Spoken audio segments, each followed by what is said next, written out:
ترقی پسند شاعری نے اس زمانے کی شعری فضا کو جس درجے متاثر کیا، اس کا اندازہ اس بات سے کیا جا سکتا ہے کہ وہ شاعر جو ترقی پسند تحریک سے وابستہ نہیں تھے، انہوں نے بھی کسی قدر کسی رنگ میں شاعری کی۔ ایسے شاعروں میں جگر مراد آبادی، آنند نارائن ملا، ساغر نظامی، روش صدیقی، جمیل مظہری، گوپال متل، عرش منصیانی، جگن ناتھ آزاد اور حفیظ جالندھر کے نام خاص طور پر قابل ذکر ہے۔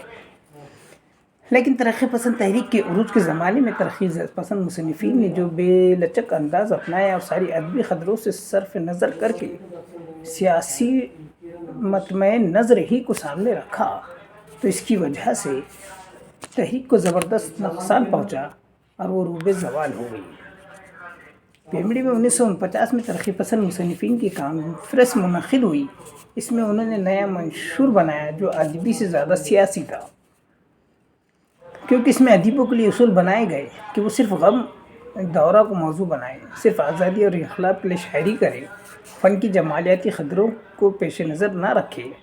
یہ کہا گیا کہ ترقی پسند شاعروں کی پروپیگنڈا شاعری کی مخالفت کرنے والے سرمایہ دارانہ نظام کے حامی ہے۔ شاعری میں رمزیت، اشاریت، تشبیہ اور اشتعارے کو جگہ نہ دیں، ہر صورت میں رجاعیت کی بات کریں، عوامی جدوجہد ہی کو شاعری کا موضوع بنائیں۔ جن شاعروں نے اس منشور پر عمل کیا، ان کی شاعری کو زبردست نقصان پہنچا، کیونکہ وہ ادبی قدر و قیمت، لذت اور چاشنی سے محروم ہو گئی۔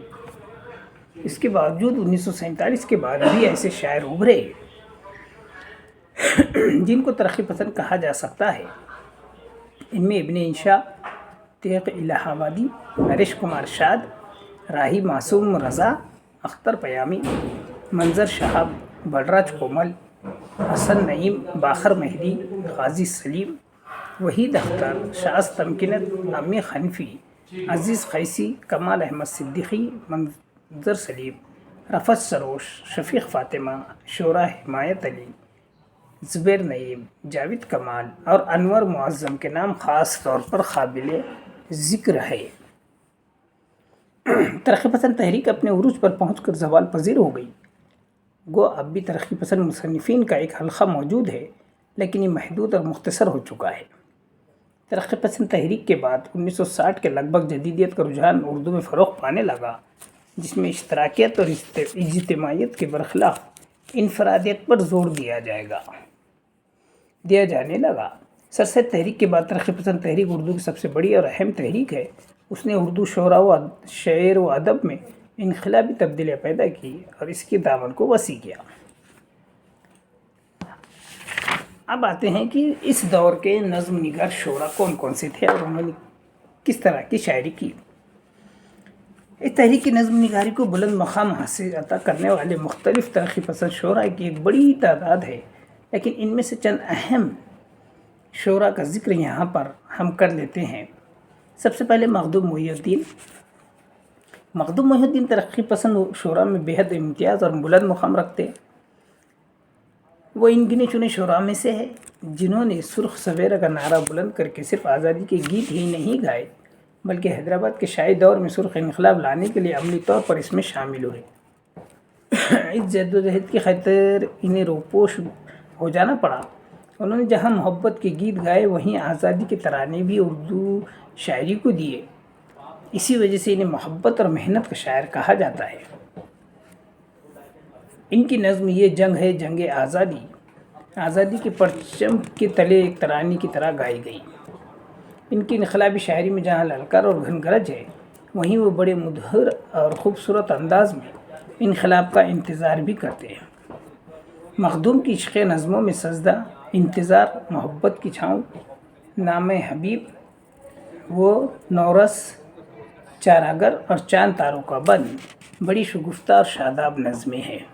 تو یہ مخدوم محی الدین ہے جن کا نعرہ جو تھا سبز سرخ سویرا، یہ بہت اہم اور قابل ذکر ہے، اس بات کو یاد رکھنا چاہیے۔ نیکسٹ ہے علی سردار جعفری۔ ترقی پسند تحریک میں علی سردار جعفری ایک اہم شاعر مانے جاتے ہیں۔ علی سردار جعفری ترقی پسند تحریکوں میں کئی حیثیتوں سے بڑا اہم مقام رکھتے ہیں۔ وہ نہ صرف بہت بڑے انقلابی شاعر تھے بلکہ اعلیٰ درجے کے خطیب، نقاد اور نثر نگار بھی تھے۔ ان کی طویل نظم نئی دنیا کو سلام ان کا شعری کارنامہ ہے۔ اس کے علاوہ رومانس انقلاب تک، اوہد کی خاک حسین اور نیند ان کی بہت اچھی نظمیں ہیں۔ رومانس انقلاب تک ان کی مشہور ترین نظم ہے، اور واقعہ یہ ہے کہ ان کی شاعری نے رومانس انقلاب تک کا جو سفر طے کیا ہے، یہ نظم اس کی بہت سچی تصویر پیش کرتا ہے۔ نیکسٹ ہے کیفی اعظمی۔ کیفی اعظمی ترقی پسند شعراء میں صف اول کے شاعر ہیں۔ کیفی کی بہت سی نظمیں ہنگامی اور وقتی موضوعات سے متعلق ہے، جو ان نظموں کے عنوانات سے بھی ظاہر ہے۔ مثلاً گاندھی جناح کی ملاقات پر، ایک ہے سوویت یونین اور ہندوستان، تیسرا ہے سلام اے روس، فتح برلین، قومی حکمران وغیرہ۔ لیکن ان نظموں میں ایک خاص کیفیت ہوتی ہے۔ کیفی نے ہنگامی موضوعات والی نظموں کے ساتھ رومانی اور عشقیہ نظمیں بھی لکھی ہے۔ ان میں ان کی نظم بوسا کو طور پر قابل ذکر ہے۔ اس رنگ کی دوسری نظموں میں اندیشہ، پامسٹ، حوصلہ اور تبسم شامل ہے۔ اس کے بعد آ جاتے ہیں ہم اگلے شاعر، جو پل دو پل کے شاعر ساحر لدھیانوی۔ ترقی پسند شعراء میں ساحر لدھیانوی کو نوجوان طبقے میں بڑی مقبولیت حاصل ہوئی۔ ان کی نظم تاج محل بہت مشہور ہوئی، جس کا مشہور شعر یہ ہے کہ ایک شہنشاہ بے دولت کا سہارا لے کر ہم غریبوں کی محبت کا اڑایا ہے مذاق۔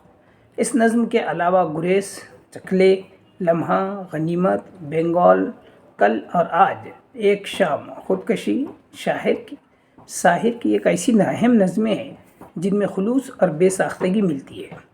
بعد میں ساحر لدھیانوی فلمی دنیا سے ایسے وابستہ ہوئے کہ ادبی میدان سے گویا کنارہ کشی اختیار کر لی، لیکن ان کی فلمی گیتوں میں بھی ترقی پسندی کی جھلک ہمیں ملتی ہے۔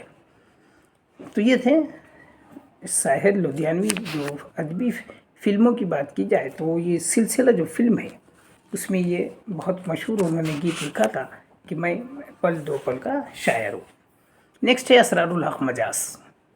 نوجوان طبقے کو ایک اور شاعر نے بہت متاثر کیا اور وہ ہے اسرار الحق مجاز۔ عزیز احمد مجاز کی شاعری کے تعلق سے کہتے ہیں کہ انقلاب اور تخزن کا حسین امتزاج ہے۔ مجاز کی شاعری میں والہانہ انداز اور وارفتگی ملتی ہے۔ ان کے نظموں میں طفلی کا خواب، نظر دل، نورا، کس سے محبت ہے، اور ایک غمگین یاد، آج کی رات، اندھیری رات کا مسافر، رات اور ریل، آہنگ نو، ان کی ایسی نظمیں ہیں جن میں صحت مند جذباتیت ہے۔ ان کی پوری شاعری میں نغمگی ملتی ہے۔ اسی وجہ سے فیض نے انہیں انقلاب کا مطرب کہا ہے۔ نیکسٹ ہے فیض احمد فیض۔ فیض احمد فیض تمام ترقی پسند شعراء میں بہت منفرد اس لیے ہے کہ انہوں نے اردو کلاسیکی شاعری کی روایت کو قائم رکھتے ہوئے نئے مسائل اور نئے موضوعات پیش کیے۔ انہوں نے اپنی نظم نگاری کو غزل کے رموز و علائم سے قریب کیا ہے۔ ان کی شاعری میں قندیل غم بھی حرف غزل معلوم ہوتی ہے۔ ان کی نظموں میں دو عشق، ملاقات، لوح و قلم، سر مقتل، زندہ کی ایک شام، ہم جو تاریک راہوں میں مارے گئے، لیل وطن، اے دل بیتاب ٹھہر، توخ و دار کا موسم اور دوسری بیشتر نظمیں احساس کی شدت، رموز و علائم کی تہیداری اور فنکاری کا مظہر ہے۔ نیکسٹ ہے اس میں اختر الایمان۔ اختر الایمان میرا جی کے رفیق تھے اور دونوں میں گہری دوستی تھی۔ اسی وجہ سے ابتدا میں ترقی پسند انہیں شبہ کی نظر سے دیکھتے رہے، لیکن وہ بنیادی طور پر ترقی پسند شاعر تھے۔ انہوں نے اپنے دور کے مسائل کو سلیقے اور شاعرانہ انداز سے پیش کیا۔ ایک سوال، خاک و خوں، نئی صبح، ایک کہانی، 15 اگست، آزادی کے بعد، اندوختہ، سوالیہ نشان اور دوسرے کئی نظموں میں انہوں نے اپنے دور کے مسائل کی عکاسی کی ہے۔ اختر الایمان نے پابند نظمی بھی لکھی اور معرہ نظم بھی لکھی ہے۔ ان کی نظم ایک لڑکا بہت مشہور اور مقبول ہوئی ہے۔ تو اور بھی بہت شعرا ہے، اس کا ہم مطالعہ اگلے اس میں دیکھتے ہیں۔